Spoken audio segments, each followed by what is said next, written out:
was unsure. People were saying that our false negative rates were up in the 30%. And at the same time, our PPEs were, at that time starting to be kind of variable. They started out with surgical masks being just okay, to the N95s, and then we had to have one N95 during that time, with having to use radiation, ultraviolet radiation. So there was a lot of unknowns, and this case presented itself, and I felt it would be a good case to present on, since it is a morbidity and mortality case. It's not a mortality, but it's a morbidity case due to the way it was managed, of which there were multiple attendings, of which I was one of them, and was involved in several of the days of caring for this patient, if not quite a bit down the line. At this time, Dr. Byers and Dr. Dante Ye are caring for the patient. So why don't we get started, Sumeet? Sure. So yeah, the case, it's kind of a delayed presentation of a small bowel injury, which we'll talk about. So we can move on to the next slide. Basically, this was a 50-year-old male who presented as a trauma activation after a high-speed motor vehicle collision. He was wearing a seatbelt and denied loss of consciousness at that time. Most of his complaints were kind of right, like interaxillary, right upper, like flank, and right sort of suprapubic pain. At the time, his vital signs, his heart rate was like 90s to 100. He was normotensive with a GCS of 15. On initial workup, his chest x-ray was normal, and his pelvis x-ray suggested a non-displaced pubic bone fracture. He underwent a pan-CT scan and several other plain films, which ultimately revealed a comminuted sacral fracture with a mild hematoma, a non-displaced right pubic bone fracture, some abdominal free fluid with no obvious visceral organ or vascular injury or solid organ injury, a right displaced humeral shaft fracture, and a left third through fifth TP fracture. So on the next slide, you'll see the humerus fracture. So pretty significantly displaced. He did not have any vascular compromise. And then the next several slides will show the abdominal CT scan. So the first one, you can see there's some free fluid around the liver.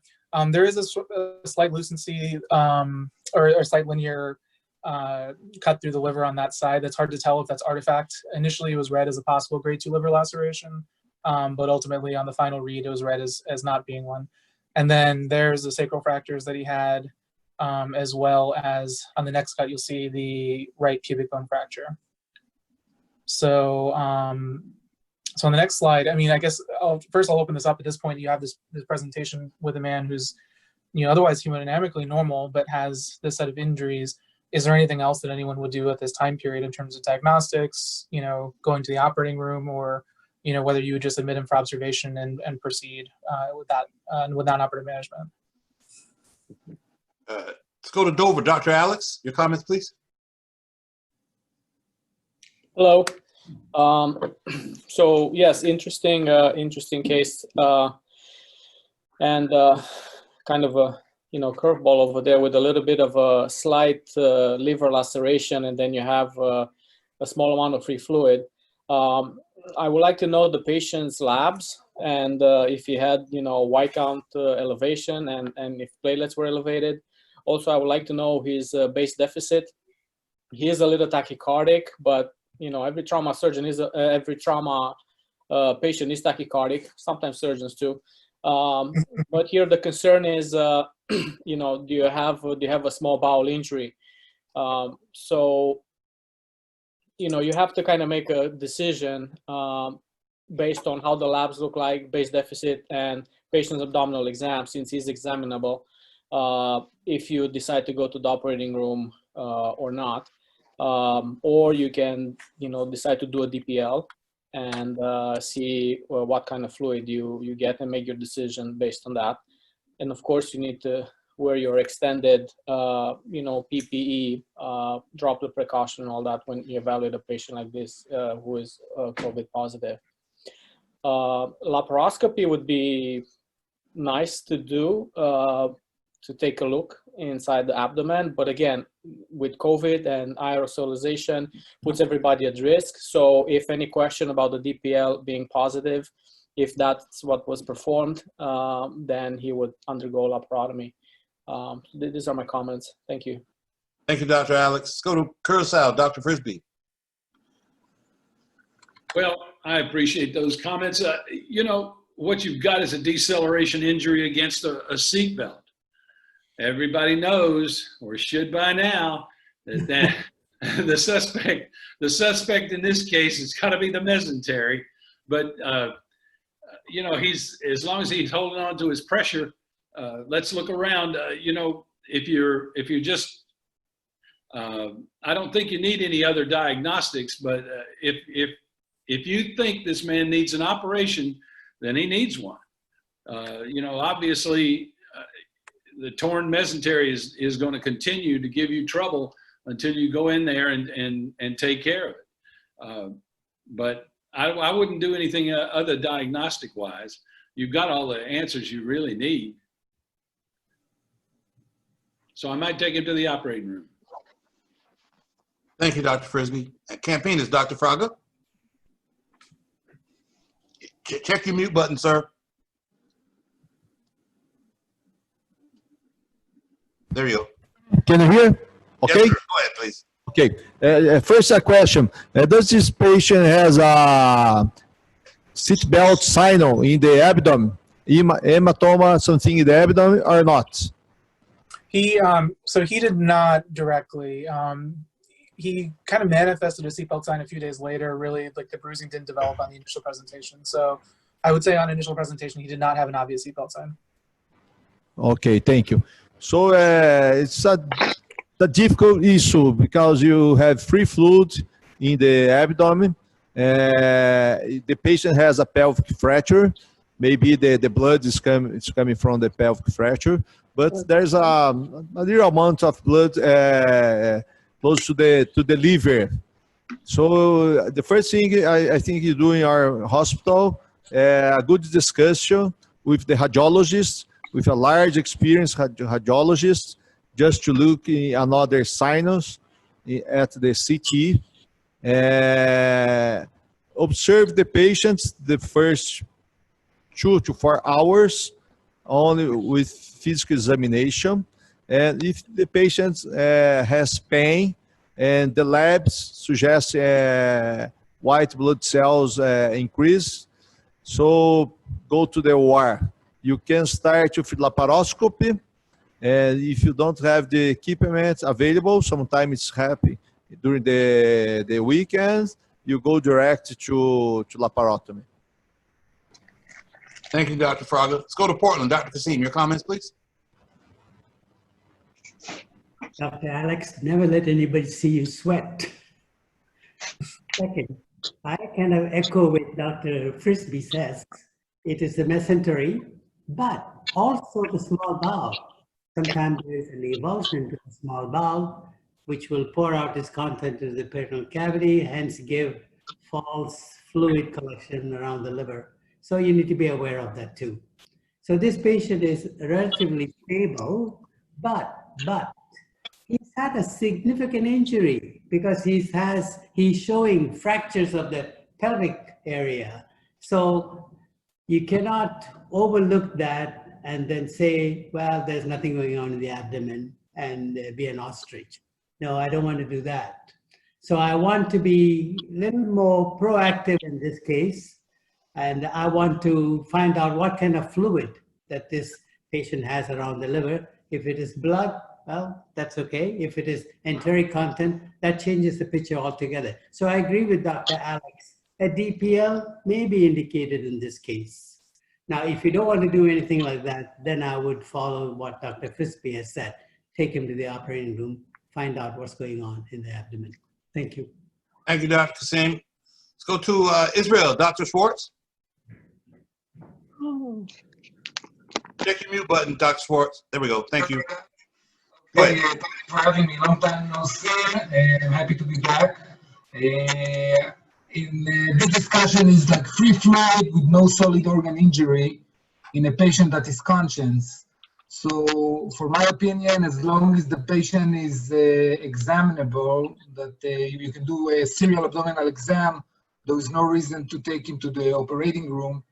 And if the patient become, let's say, intubated and you cannot examine him, or he has a severe head injury that also cannot be examined, so this is when you do a DPL, and according to the result, you take him to the operating room. So I basically agree with Dr. Fraga that serial abdominal exam is fine for the next few hours. If he developed any abdominal tenderness, he's going to the OR. If his abdomen is fine and his hematocrits are not trending down, so you can keep watching him and just from that point, just believe that this is like a mesenteric bleed that can stop by itself. Thank you, Dr. Schwartz. Sao Paulo, Dr. Calais. Okay. In these situations, I agree with all comments, but I think trauma patients is trauma patients in COVID era and not COVID era. The rotations must be done in every patient of trauma that you can see. So I don't agree with the comments that you can wait for because the patients are in COVID. The patients need a treatment. These patients have probably have abdominal injuries, maybe bowel or maybe mesenteric, as Dr. Fizzi, Dr. Cassin says. Is very important because hours in the diagnosis and the treatment of bowel injuries may be aggravated the patient.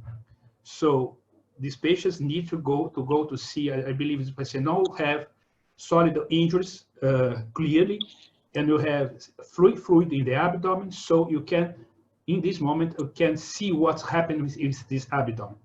In my opinion, you can use laparoscopy and put this patient stable. No brain injuries, can go to a laparoscopy and see the abdomen, see what's happened, the fluid, can see the balls. If there is ball injuries, you can treat. Remember, these patients may be a pancreatic injuries in these situations, cannot be found in the first CT scan. So you can not have to exploration the retrocavidade of the peoples during the laparoscopy or the laparotomy. If you don't have laparotomy, you can go to a laparoscopy. You have the medical and all the persons working with the patients, maybe all the procedures can need to be protected for fluids and aerosols. And for laparoscopy, you have to put a filter on the trochators, can use for, in these patients, to make a laparoscopy safety. At this moment, I don't see any work which says that all the air can catch from the laparoscopy have COVID. So I don't know it's have or not, but you can make precautions. So in these patients, I try to go to all safety to see what's happening in the abdomen, make initially a laparoscopy. Then if you're not possible, I go to a laparotomy. Thank you, Dr. Calais. Let's go to Iraq. Dr. Ontrak. Yeah, so very interesting comments. And basically, it's a middle-aged man with a high-impact injury, a fair number of distracting injuries. And from what I gather from the presentation, his abdominal exam would be a little bit difficult because of the tenderness along the right side. He has the free fluid on CT, but that's a very non-specific finding, and he has other reasons to have it, the pelvic fractures and possible liver laceration.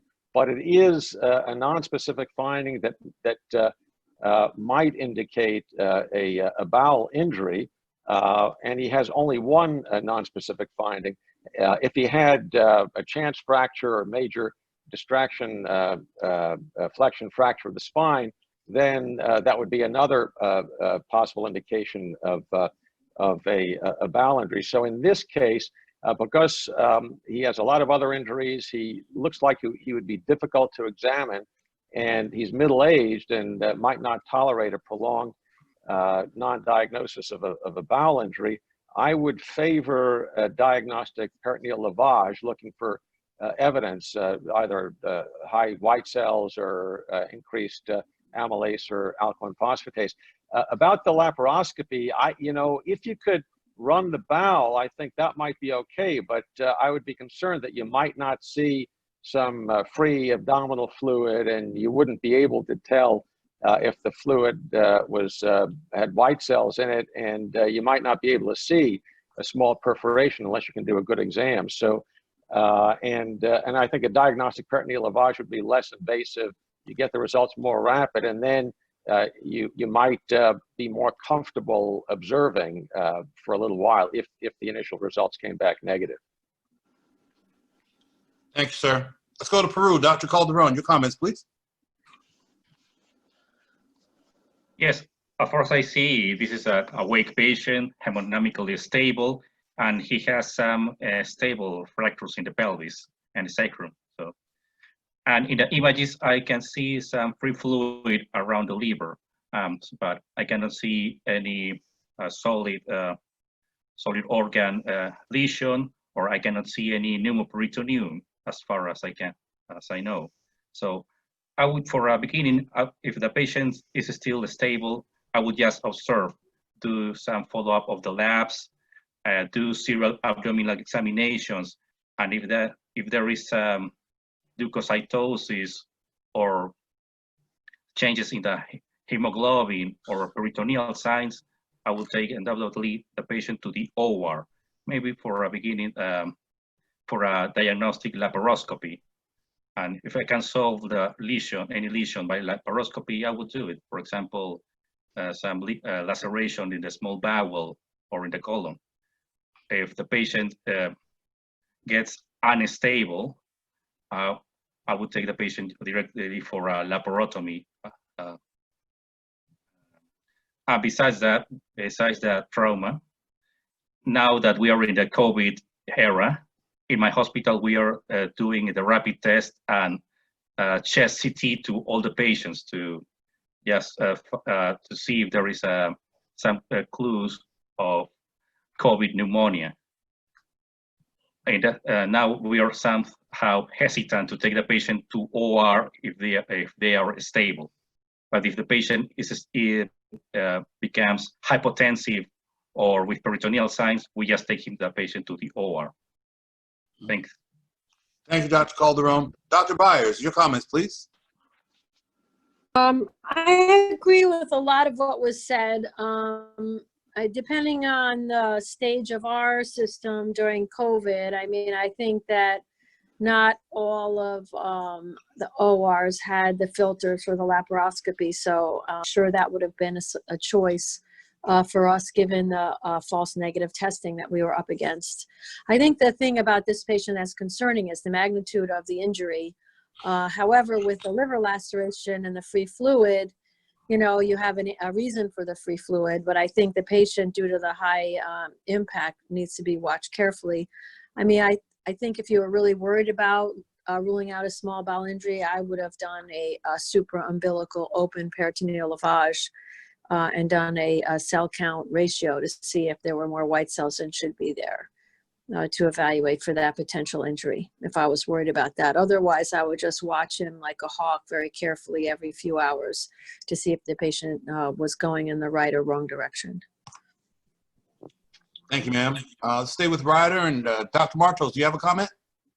Yeah, so Gary, this is a great case because CT scan is very bad. It's not sensitive for bowel injury. If it was a mesenteric bleeding, if the patient active bleed, you can see a blush sometimes on the CAT scan.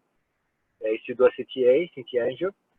But that's one concern that you have. So what you do now? So that's free fluid. Is some bleeding that stopped or just bowel perforation? So I think that's one of the few indications of DPL that still can be done.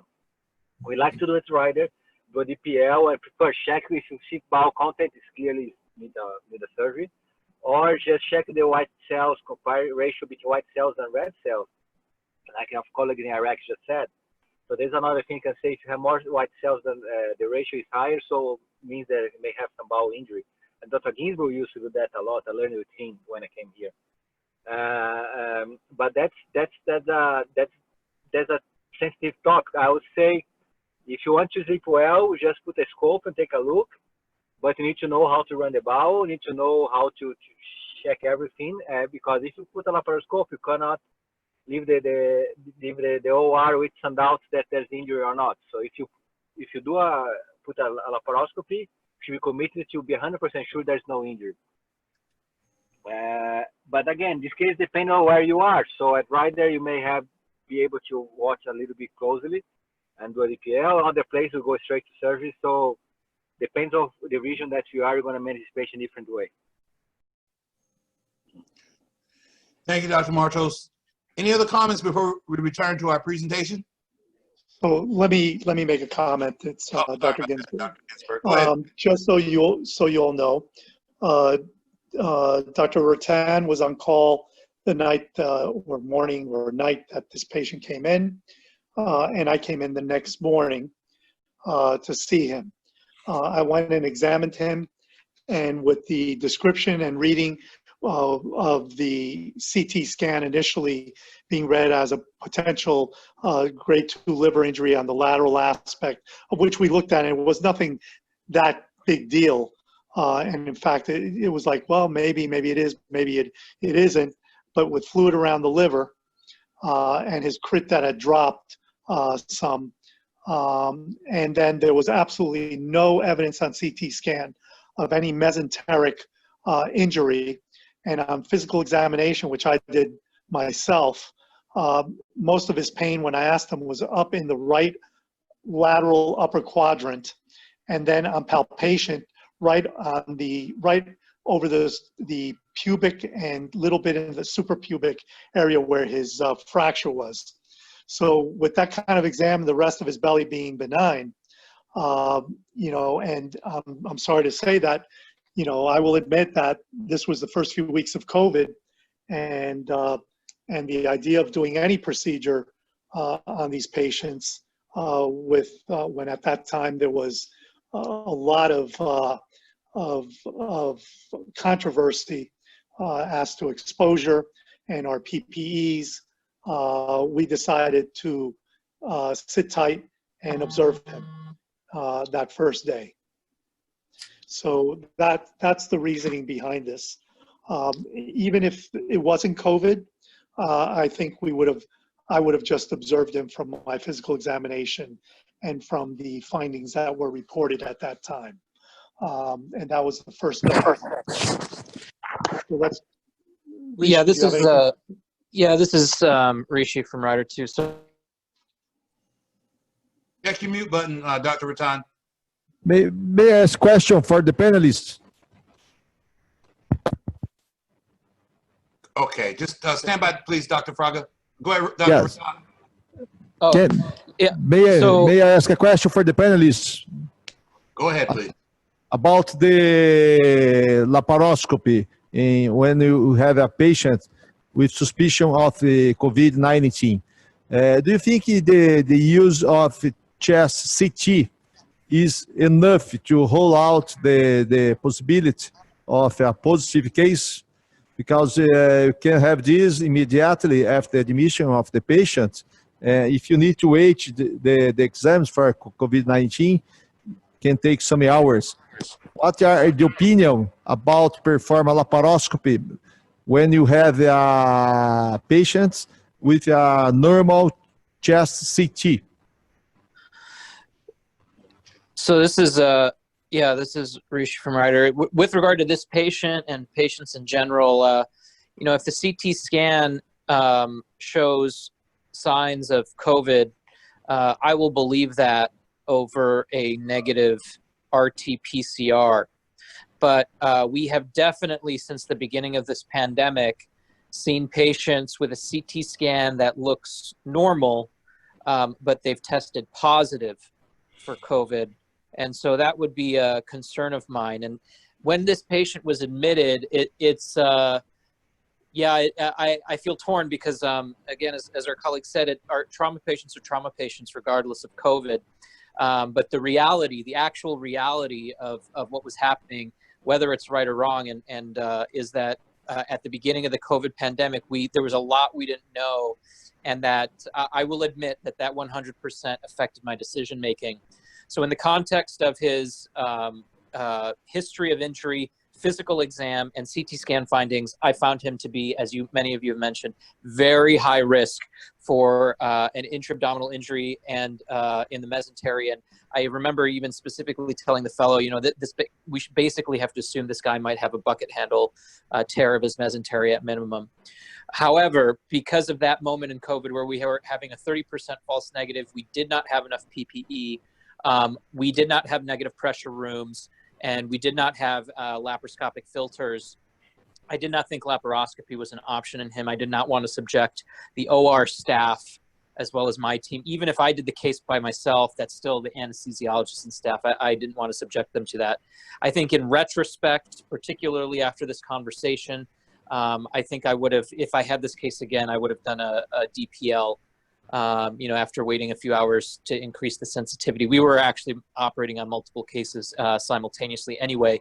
So after we had finished our cases, come out, do a DPL, that would have been a chance to look at the white cells. And I think that would have been a way that we did not do an aerosol generating procedure, but still kept it relatively less invasive and would have had an answer much sooner despite the exam.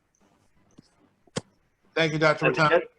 Let me compliment Dr. Rattan. So in the beginning of this, you all remember that we didn't know how this would work. And we all here at Ryder, you have the memory. You have a good friend, a transplant surgeon that did a fellowship. He was in Miami for a long time. He was working in New York. He was on ECMO after doing a transplant in a kid, and he himself and his anesthesiologist got contaminated. The thing about the smoke of the Bowel, etc. And he was on ECMO. This transplant surgeon and his anesthesiologist both on ECMO after taking COVID during the surgery. So at the beginning, there's a lot of fear. We didn't have the laparoscopic filters. Now we have the filter. We have the Bowel with the smoke suction, etc., etc.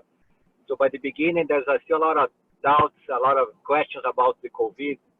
And answer your question, Dr. Fraga. Dr. Fraga, there's a lot of patients that are symptomatic that positive COVID. So the negative, the chest X-ray, you can have somebody in a normal chest X-ray that can be positive for COVID. So we are not relying on CAT scan to do surgery as non-COVID patients. Now we have ORs ready. You have a lot of PPE. You have a lot of other devices. Now you can do surgery in COVID in a safer way than 3 months ago. Just from that comment for Dr. Fraga, at least at Jackson South, we've had 23, I think it was 23, the last number I saw, of 23 trauma patients that were COVID positive. The majority of those patients did not have CT findings in the chest. And in fact, a lot, I shouldn't say a lot, but I know of at least 4 or 5 who did have CT findings that were suggestive of COVID and came back with negative COVID tests. So due to either contusions, sometimes just blunt chest trauma without rib fractures presents with what appears like COVID and they come back negative. We've had several of those. So the CT scan, I like doing the CT scan just in the beginning of this. I like the CT scan for all my trauma patients that came in, just because there was quite a long delay in getting results back from the COVID tests. At least now, all our trauma patients have the 1 hour, and actually we've now instituted the new 15-minute test that if it's positive, it has, let me see, high sensitivity, but low specificity, I think is what it is. So if it's negative, it doesn't mean anything, but if it's positive, at least you know that the patient is positive. And that's a 15-minute test that we're able to do at Jackson. So why don't we continue? Sure. Okay, so we ended up admitting this patient for observation and serial abdominal exams, as well as for needing surgery for multiple other injuries. So they're admitted to an intermediate care unit. We obtained serial hemoglobins due to the sacral fracture, as well as the possible mesenteric hematoma. He did have serial abdominal exams, and orthopedics was consulted for both. By the way, let me just make a comment. There was never a reading of mesenteric hematoma in this patient. Right. The initial CT. It was more. There was never anything really being read about the intra-abdominal, which is consistent with, findings in small bowel injury. But right, go yeah. ahead, except for free fluid. Except for free fluid. Yeah, due to the mechanism about that being a possibility. The patient never had peritonitis or increasing abdominal pain or anything like that. Post-trauma day 1, he had his humerus fixed. Again, had persistent back and kind of flank pain, but he never developed abdominal pain or peritonitis. Although on post-trauma day 3, he did develop nausea and vomiting. Again, at that time, he maintained a normal blood pressure. He was afebrile. His white blood cell count was within normal limits, although his procalcitonin had elevated slightly. And he was a little bit tachycardic. But so we did, at this point, decided to get another CT scan, which I'll show in the next few slides. So we can move on to the next slide, please. There we go. So this was a CT scan, a few cuts from that. So, again, there's a little bit of dilated bowel. There's no free air present or anything like that. Next slide. Over there's some free fluid, again, kind of in a contained fashion in the right mid-abdomen. And then on the next slide, you'll see some more free fluid, kind of acidic fluid that's in the right lower quadrant and sort of in between mesentery there. So the read ultimately on the next slide is that there was an ileus versus partial small bowel obstruction at the level of the proximal ileum with an increase in ascites compared to the previous study, but there was no, there wasn't anything else. There was no prominence of any of the bowel loops or any free air or anything that was really consistent, especially given his abdominal exam. While he did have the nausea and vomiting, he again did not really develop abdominal pain or peritonitis. So the following days, he was taken for sacral fracture fixation. He was started on TPN due to not really being able to eat anything for about a week. And on post-trauma day 7, again, he continued to have symptoms. And so we decided to get another CT scan at that point. At this point, he had started to develop a little bit of lower abdominal tenderness, but again, there was no peritonitis at this time. He remained afebrile, although he was persistently tachycardic, and his white count had increased slightly postoperatively, but then again normalized to 8.4, and his procalcitonin had been coming down. The other concern at this time period was that his lipase had elevated, so there was a question of whether he had a pancreatic injury versus pancreatitis, which was another reason to get the CT scan was obtained. So on the next few slides, we'll see the cuts from that. His pancreas looked fairly normal. There was no inflammation or surrounding free fluid or any peripancreatic collection, so it did not appear to be an injury or pancreatitis, really. But again, you see some very prominent bowel loops, and again, ascites still in the abdomen.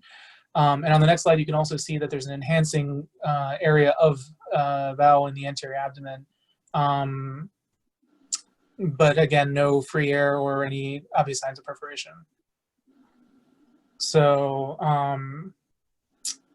as we continued in his hospital course, again, there's a focal area of wall thickening in the distal ileum, but there was no, but he soon began to have bowel function immediately afterwards. So at that point, it was decided to start him on a diet and sort of see how he did, which he tolerated at first. Next slide. On post-trauma day 10, he began to have a little bit of coffee grounds in his NG tube, so GI was consulted, but no active bleeding really occurred, and he stabilized after that initial point. But his white count was beginning to increase, and his temperature was beginning to increase, although he was on regular diet at this point, and his TPN had been stopped. He also started to have diarrhea. He was checked for C. diff, and this was negative. But on post-trauma day 15, he became significantly febrile, and his white count elevated. So at this point, cultures were obtained, empiric antibiotics were started, and he was transferred to the ICU for sepsis, and a repeat CT was again performed. So this was a week after his previous CT scan. So on the next slide, you can see that he developed a large air-filled fluid collection consistent with an abscess. And it extended pretty significantly. There are almost 2 separate collections in the right upper and right lower abdomen, which you'll see on the next slide. That's the lower abdominal collection. So, again, at this point, I think the two options that were really being weighed were whether to take him to the operating room or take him to interventional radiology and have drains placed. I'm kind of curious, given especially that he was post-trauma day 15, so about 2 weeks out from his initial traumatic injury, but had not had any surgery besides his orthopedic injuries up to this point. So I'm curious what everyone thinks as far as how they would proceed in this case. Can we go to Peru for Dr. Calderon? Yes, for a beginning, I see in trauma day 3, you already have a CT scan with the ileus and free fluid between the bowel loops. So on day 3, I would already consider strongly to take the patient to the OR. So I would consider now, well, we're already in trauma day 15. Answering the question, I would take the decision to take the patient to the OR. IR can only drain the abscess, but they cannot do the repair of, they cannot identify the source of the abscess, nor they cannot solve it. I would take the patient to the OR. Thanks. Thank you, Dr. Calderon. Let's go to Iraq. Dr. Ontrack? Yes, so, we're looking at this case in retrospect, and, and at the time, I can't say I would have done anything differently from what you folks did there. But looking at it in retrospect, I think the third CAT scan where you had the bowel wall thickening and increased intraperitoneal fluid. So now those are two independent signs of a small bowel injury. The fluid is more nonspecific, but the bowel wall thickening is much more specific for a bowel injury. So when you have those two signs, then really the most prudent course is a laparotomy. However, at the time, I can see myself doing the exact same thing. About whether to do a laparotomy or interventional radiology when you saw the two collections of their fluid levels, and I've been there before also. If there's always a tendency to try to get away with interventional radiology, especially if you have reasons for not wanting to go to the operating room. But that would work if you knew that you had a pinpoint perforation or a side fistula. If you have total disruption of a loop of bowel, that really doesn't work, and it might not control the sepsis quickly enough to reduce the morbidity. So in this case, especially with the delay, I would favor the operating room. And then a third comment, the perforation might not have occurred until I think the third day when he worsened. So he may have had a mesenteric injury that devascularized a portion of bowel that only perforated a few days later. So, even if had you done the DPL on the first day or even the 6 hours later, you might have found some blood, but if he hadn't perforated by then, it would have basically not shown high white cells or any signs of intestinal perforation. So not having done the DPL on the first day might not have mattered, but certainly by the third day with those two signs, the increase in fluid and the bowel thickening, in an ideal world, the thing to do is operate, but this is a different setting, and I can't say I would have done anything differently in that setting that you were in. Thanks, sir. Let's go to Ryder. Dr. Byers. And Sao Paulo, Dr. Calais, your comment, sir? I'm sorry, back to Dr. Byers. Oh, okay. So anyway, I would have said, I agree that I think probably what happened here, that was the conundrum, is that the patient may have had a devascularizing injury and that ended up perforating later. So there was inflammatory reaction, which is why you didn't get the free air in the beginning. But the concern I would have is that we were worried about this patient from the get-go, and the progressive, the lack of intestinal function, effective intestinal function, and the worsening CAT scans, I think would have prompted me to probably intervene at some point after like the second CAT scan or so. Thank you, Dr. Byers.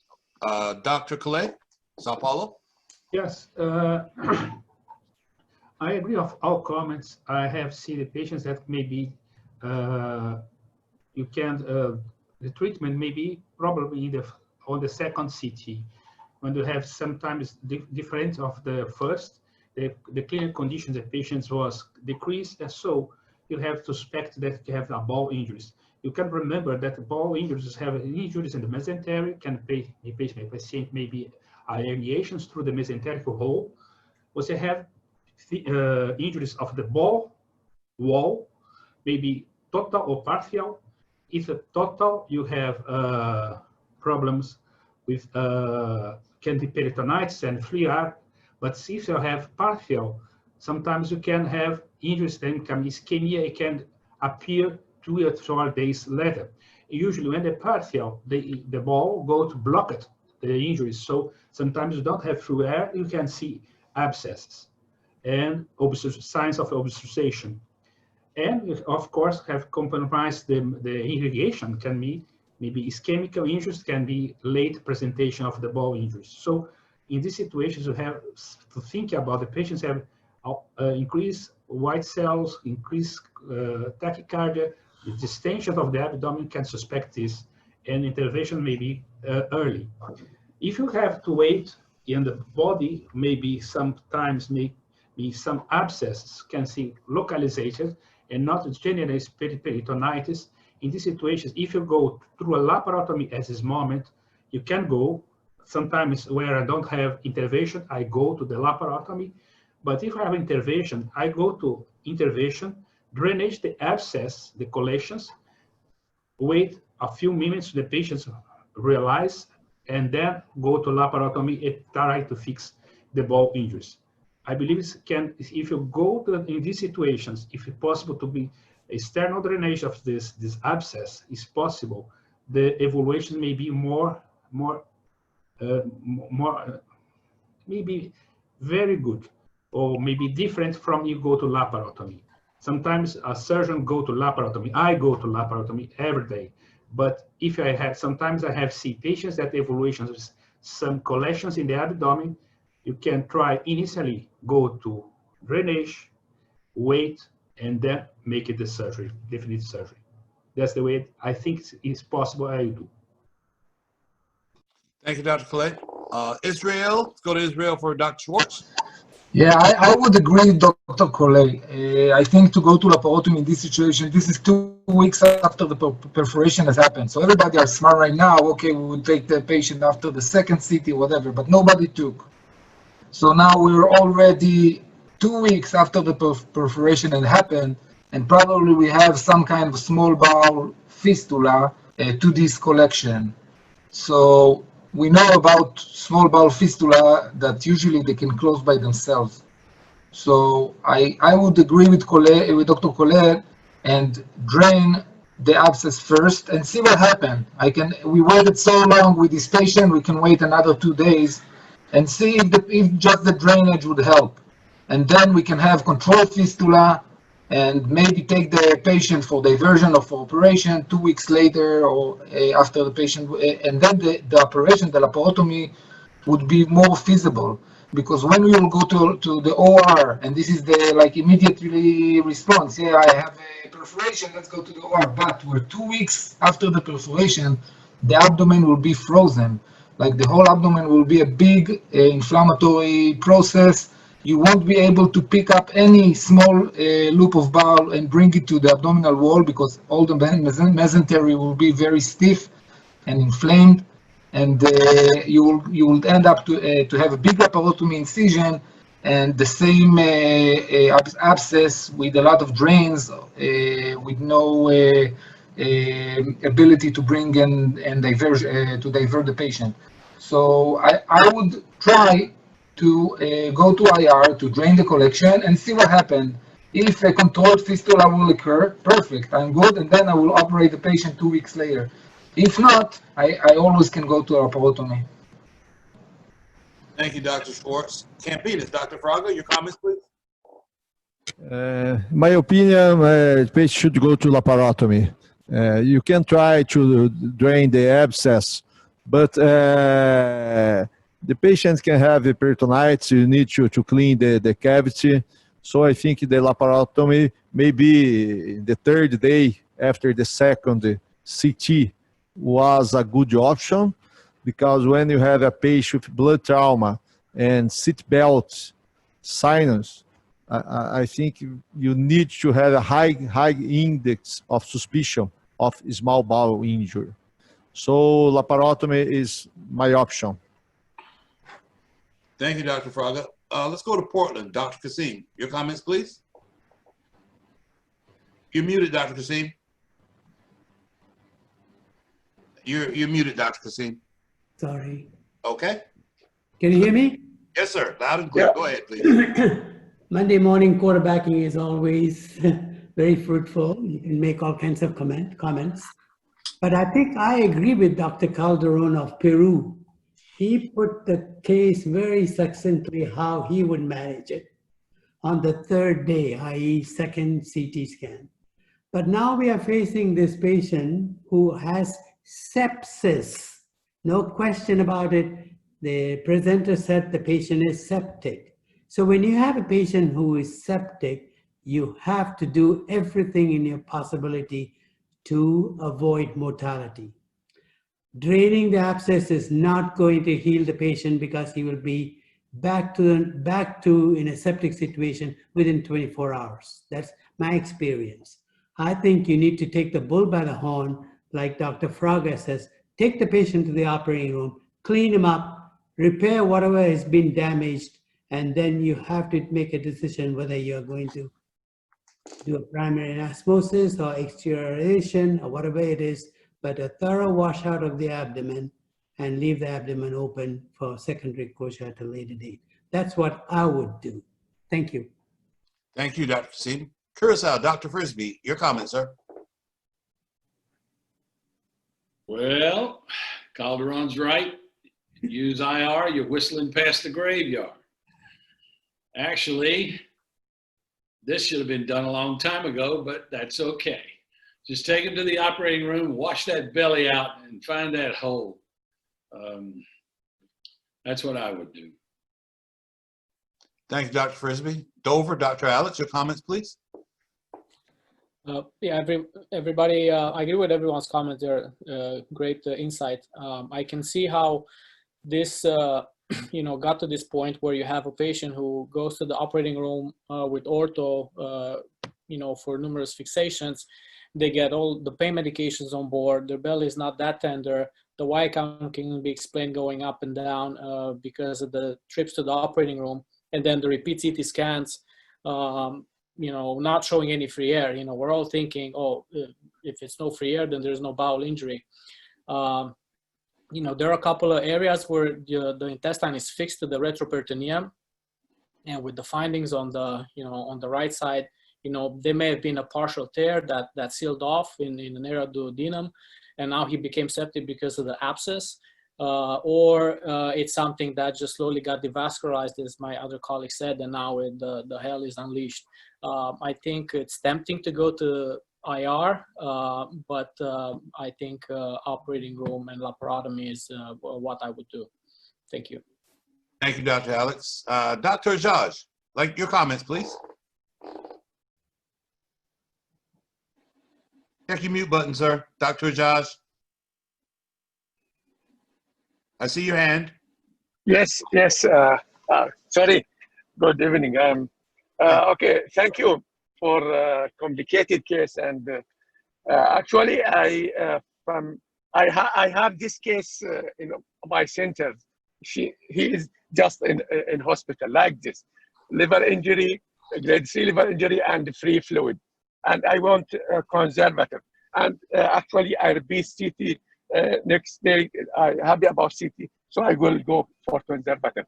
But in this case, when we repeat the CT, there was a sign of thickening bowel, free fluid, those alarming signs. I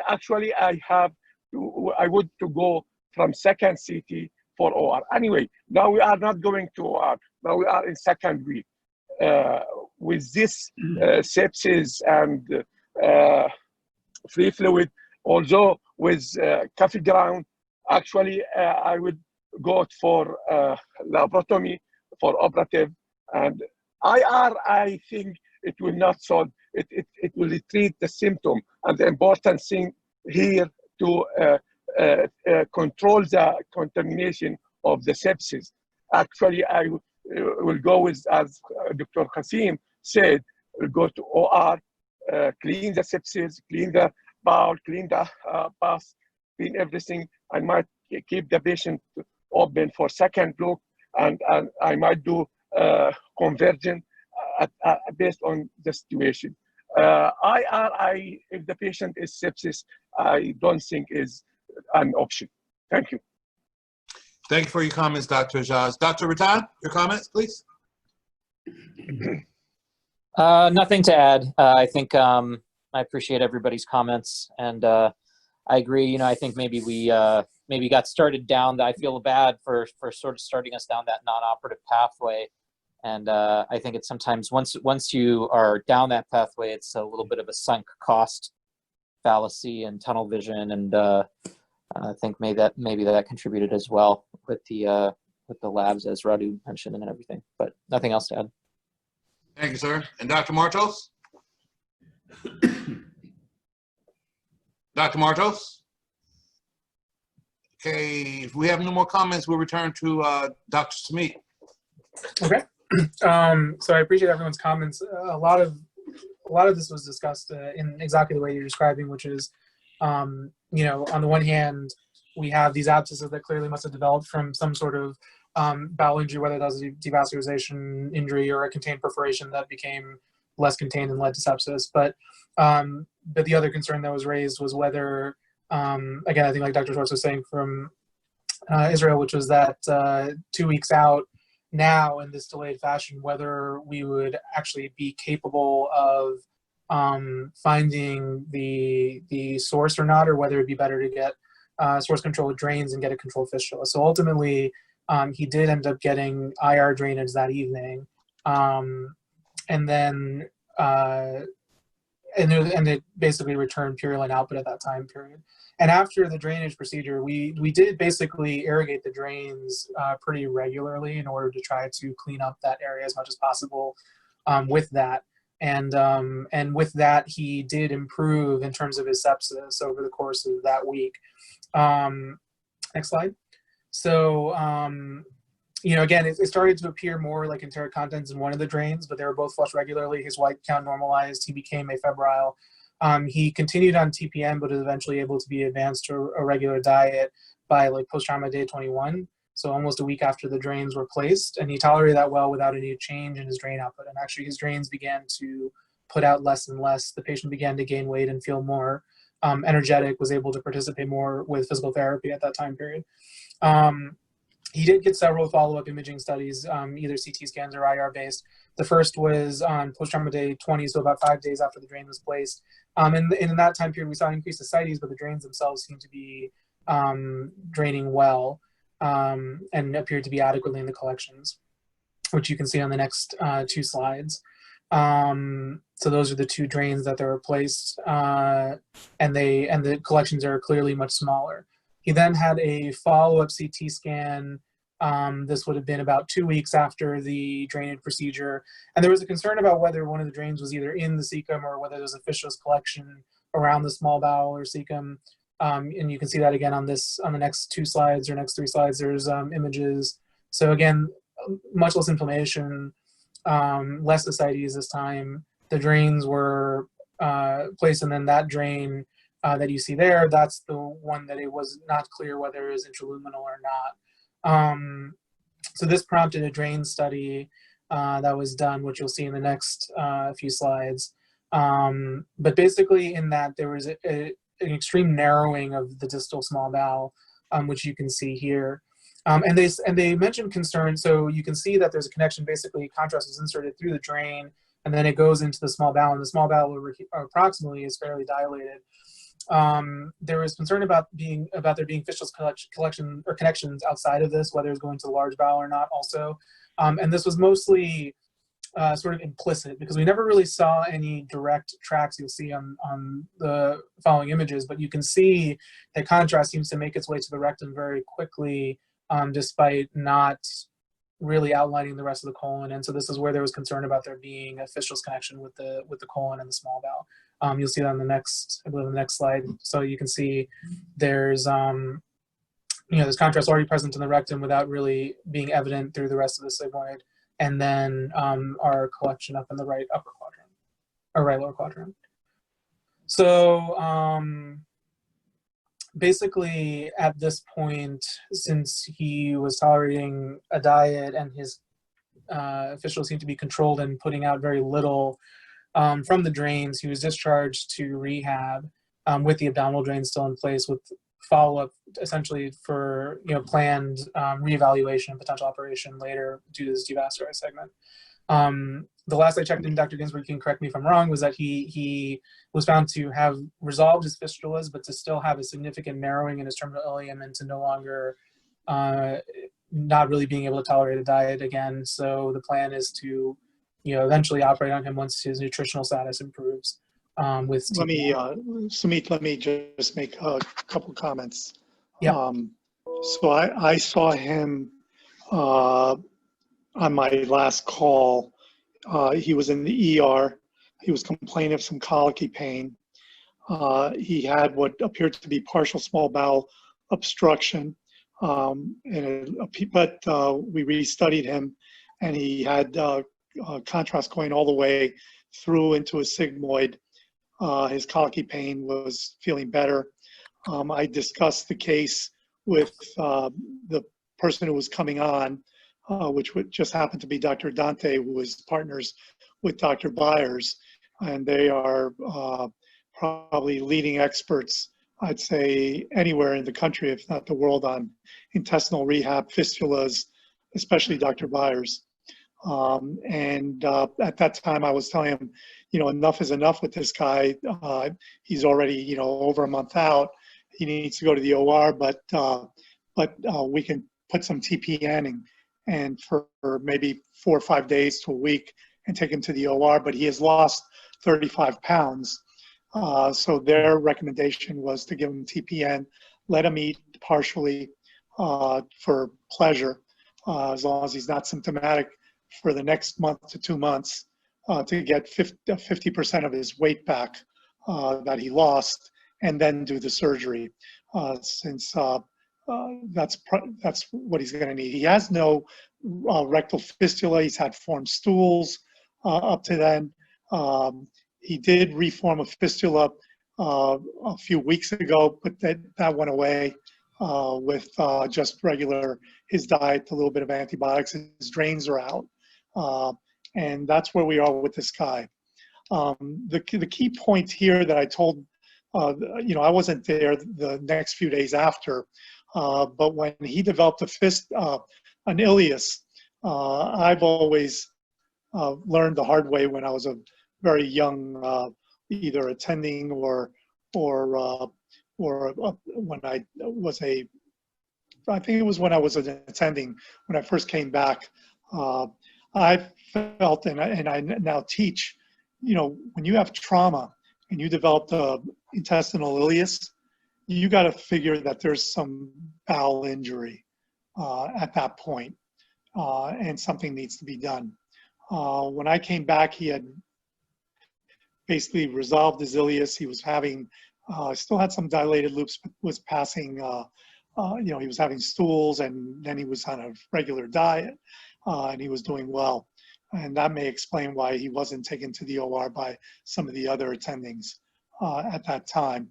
But anyway, I still think it's an interesting case, a good learning case, even though things could have been done differently, but it was during the COVID period. Patty, any remarks?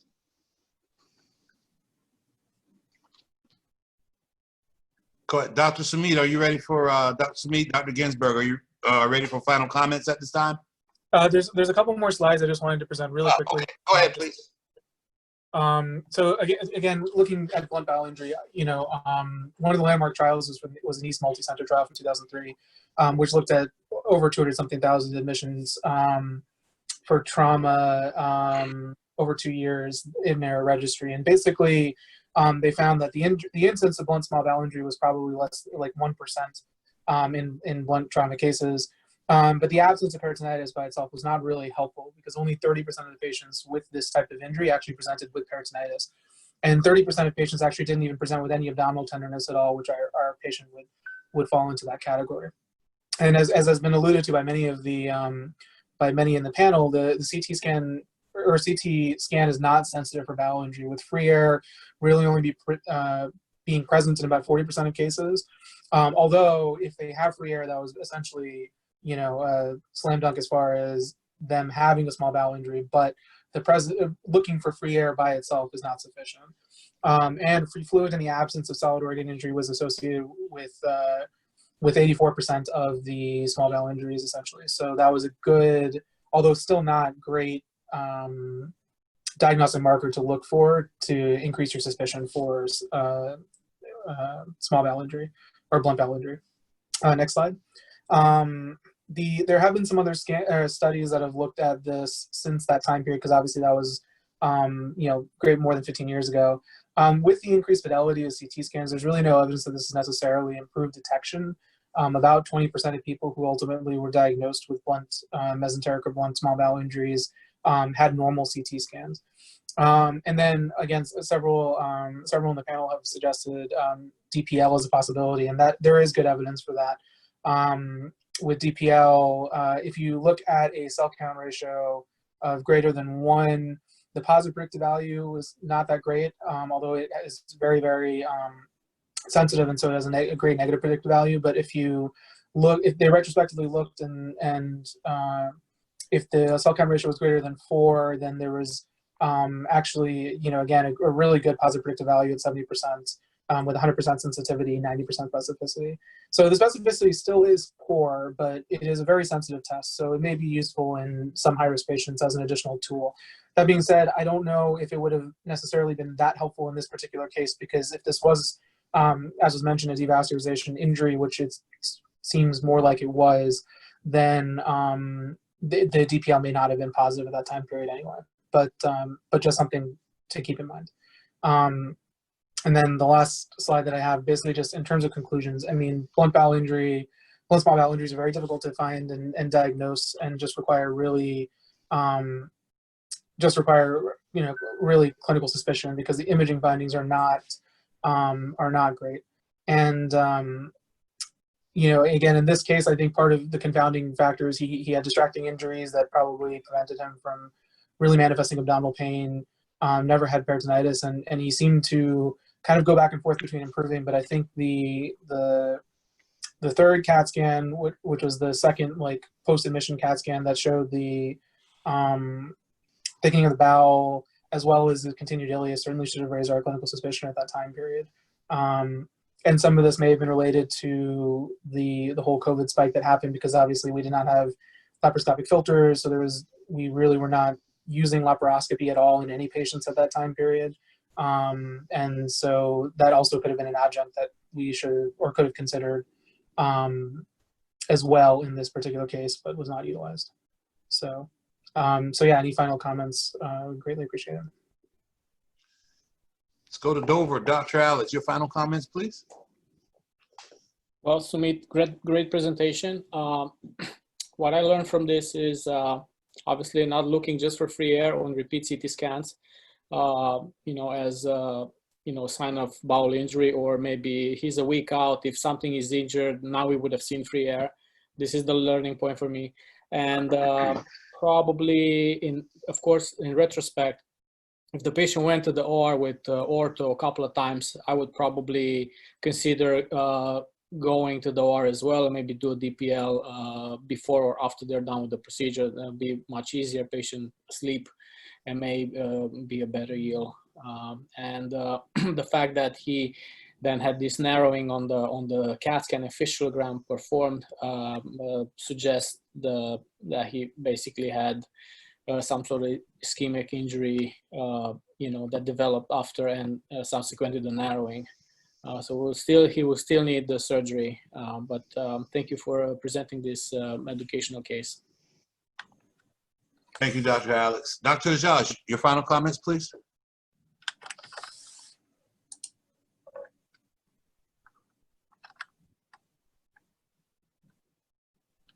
Let's go to Dr. Frisbee for your final comments, please. Sumeet, I want to ask you a couple of questions. I want to collect a little bit of information here before I give you my comment. Sure. How many days was this patient in the hospital? This patient was in the hospital probably close to 40 days. 40 days and 40 nights. How many CAT scans did he have? He had a total of, I believe it was 5 CAT scans and 1 drain study. All right. You know, it's a good case, but I'm gonna leave you with one comment. The enemy of good is better. Okay? You did a good job. It's a good case. But remember, you know, if he needs to go to the operating room, don't even blink. Just go. That's my only comment. Thank you, Dr. Frisbee. Dr. Josh, your final comments, please. So Israel, Dr. Schwartz, your final comments. So first of all, congratulations for the presentation. Very nice presentation, very nice case. And what I can say that everybody in this forum are treating bowel perforation with drainage. Everybody treating perforated appendicitis with an abscess with a drainage. This is perforated bowel.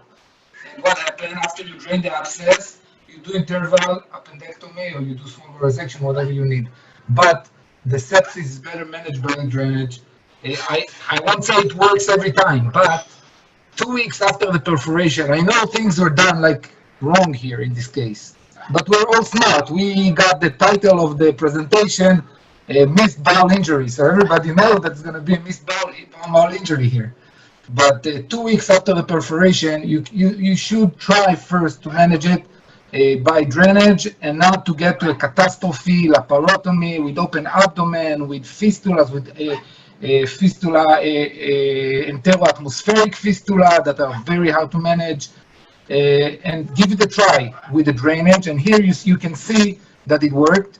Of course, this is not a definitive treatment. This is a bridge to a surgery. The patient will need a surgery, especially if you see this narrowing in his bowel. But I think you avoid in this patient the big catastrophe with open abdomen, enteroatmospheric fistula, etc. And it worth the try. If it doesn't work, like 2 days later, it's still septic, okay, go to laparotomy.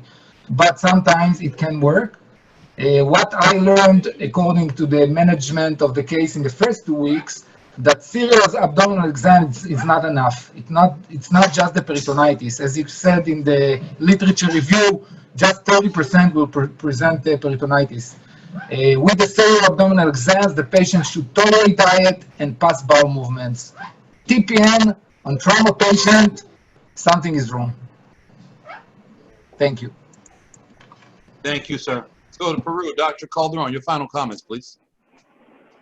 It's a very interesting case, and you had a good outcome. That was a good job. But I still think I would have taken the patient to the OR. I know the risks. I know he can end up with a fistula, with an ostomy, with an open abdomen, a wound infection. But he was not that stable. He was coming into sepsis. So I need to be more aggressive before the clinical condition declines. And that's it. Thank you. Nice case. Thank you, Dr. Calderon. Iraq, Dr. Untrak, your final comments, please. Yes, I think this is an excellent outcome.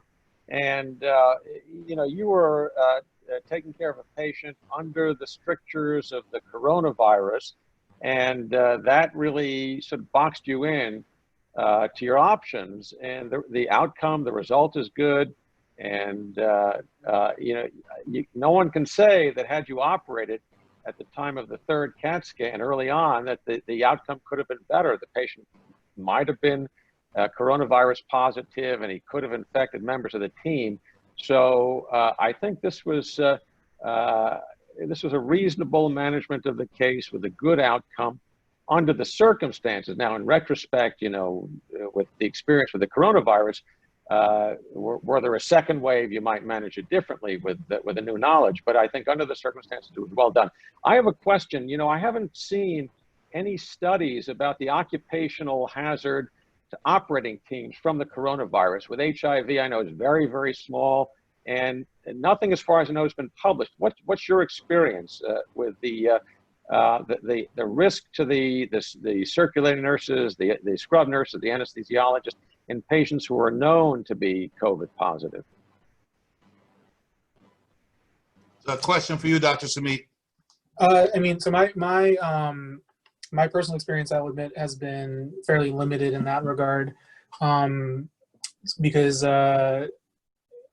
so I haven't had to deal with that as much, although I will in the coming year over the course of my trauma portion of my fellowship. But at this point, the way that we're handling it, at least, is that all patients who are undergoing emergency procedures, we try to put, especially for trauma, when they come in and we don't necessarily know what their COVID status is, we have a negative pressure room in our trauma hospital that they will basically go into, and everyone will wear full PPE for that, whether that's a circulators, anesthesiologist, et cetera, be intubated as if they're COVID positive.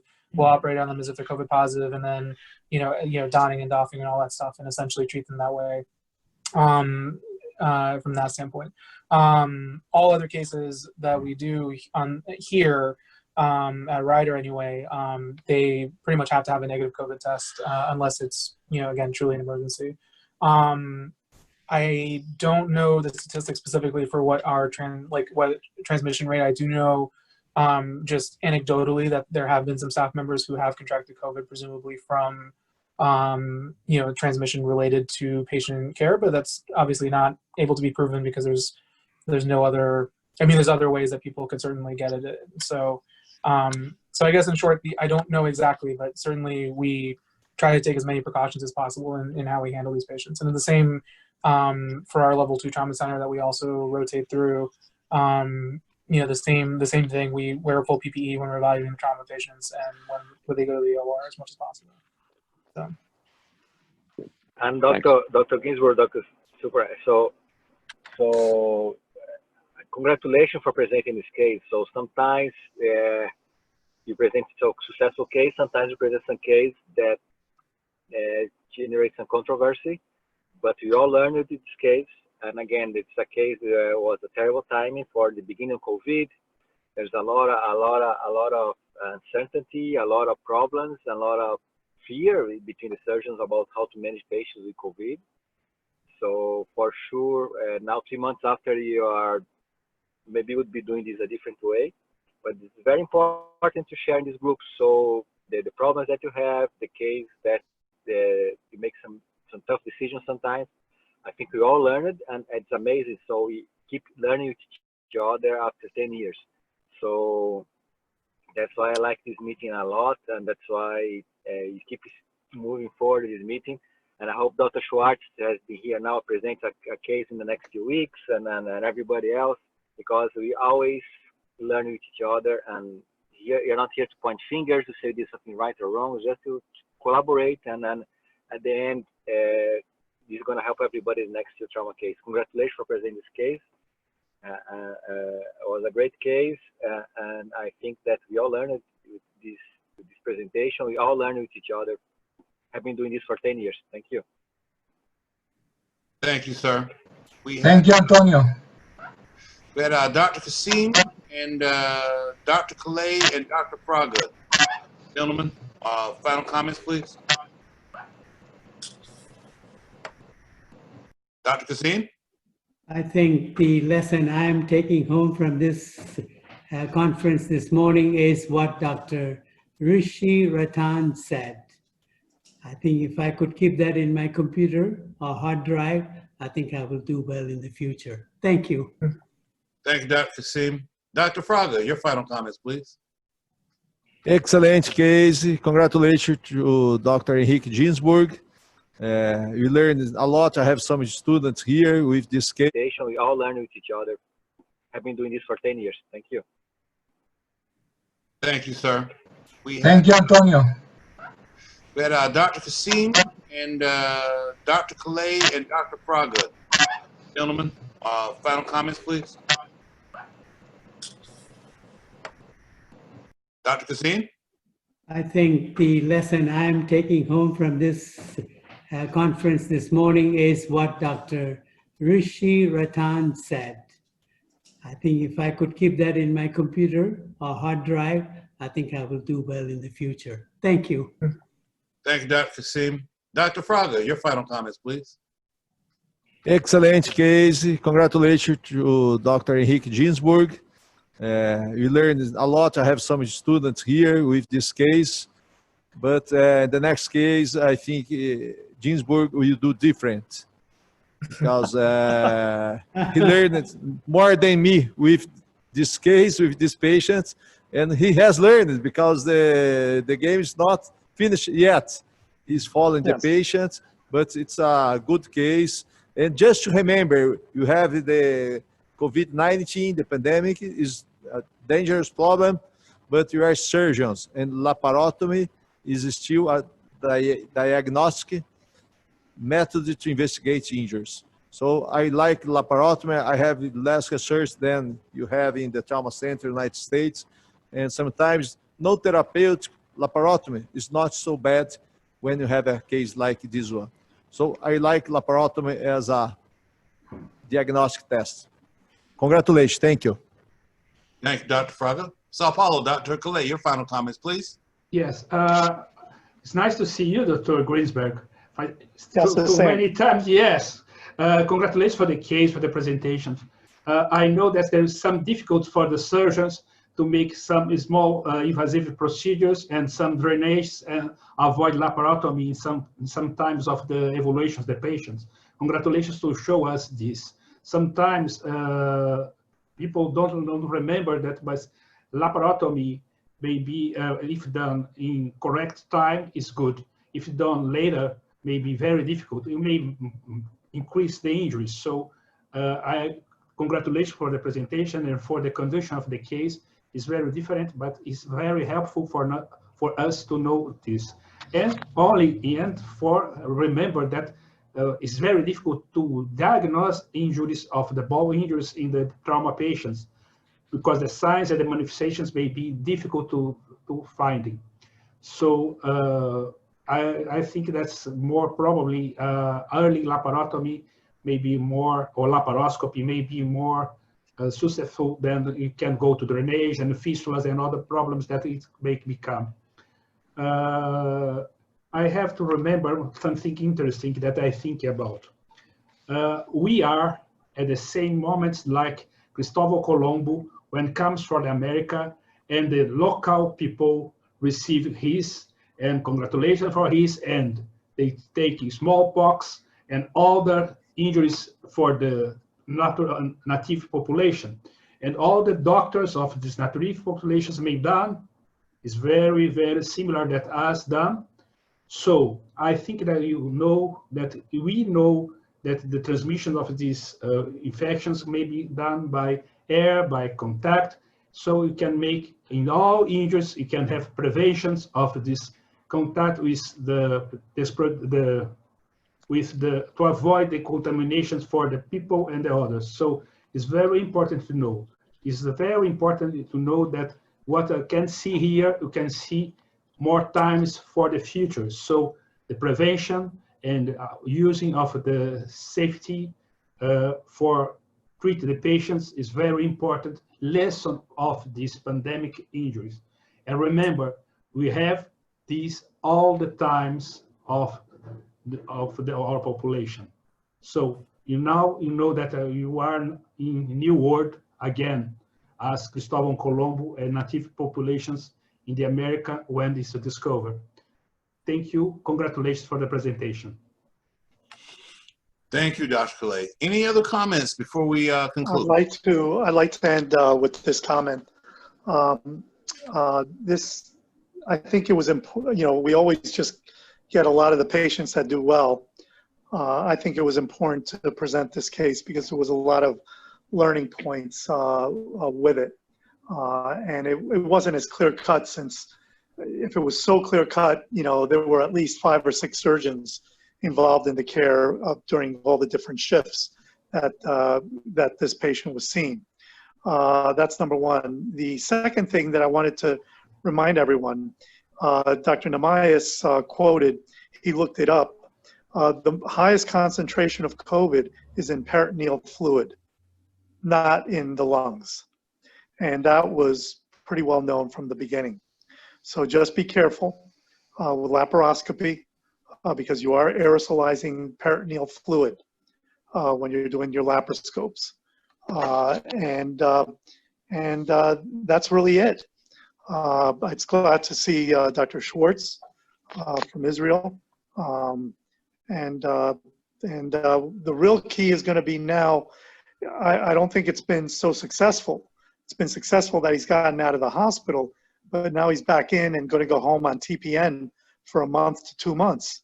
So of what Dr. Frisbee was saying, yeah, it's, you know, if in retrospect, yeah, it would have been nice just to have operated on him, you know, at least the first 3 days, if there was a high suspicion, because the morbidity from this has been significant, very big. So we'll see what happens. Thank you.